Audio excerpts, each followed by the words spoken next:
সবাইকে নমস্কার। আজকে আমি আমার নিজের লেখা একটা কবিতা পাঠ করে শোনাবো। যদি ভালো লাগে অবশ্যই আপনারা আশীর্বাদ করবেন। কবিতাটির নাম হচ্ছে সোনার বাংলা।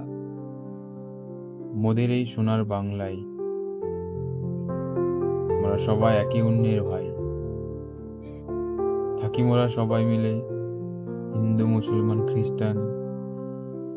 মোরা মাকে ডাকি ভিন্ন নামে, মা, আম্মি, মাদার বলে।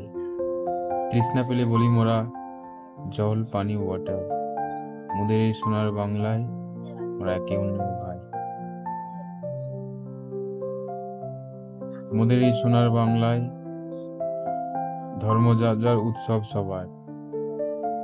মোরা অষ্টমীতে খাই লুচি আর দশমীতে মিষ্টি। ঈদে তোমরা খাই সামাই, চা, আবার ক্রিসমাসে খাই কেক।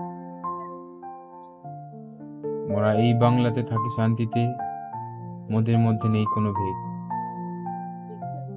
মোদের এই সোনার বাংলায় মোরা বৃহস্পতিবার করি লক্ষ্মী পূজা, আবার শুক্রবারে পড়ি জুম্মার নামাজ। রবিবারেতে যাই মোরা চার্চের প্রার্থনায়। মোদের এই সোনার বাংলায় মোরা একে অন্যের ভাই।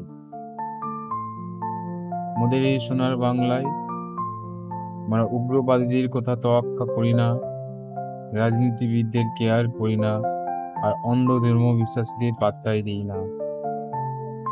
আমাদের এই সোনার বাংলায় আমরা শান্তিতে থাকি, যা অন্য কোথাও নাই। আমাদের এই সোনার বাংলায় আমরা একে অন্যের ভাই।